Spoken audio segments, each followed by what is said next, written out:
वसी साहब कहते हैं कि बारहा तुझसे कहा था मुझे अपना न बना, बारहा तुझसे कहा था मुझे अपना न बना, यूं छोड़ के दुनिया में मुझे तमाशा न बना।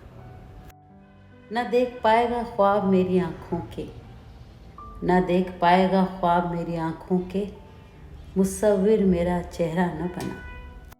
एक यही गम मेरे मरने के लिए काफ़ी है, एक यही गम मेरे मरने के लिए काफ़ी है, जैसा तू चाहता था मुझे वैसा न बना। एक बात और पते की मैं बता दूं तुझको, एक बात पते की और बता दूं मैं तुझको, आखिरत बनती चली जाएगी दुनिया न बना। खुदा बन के ये कभी रियायत नहीं करते वसी, खुदा बन के ये कभी रियायत नहीं करते वसी, हुस्न वालों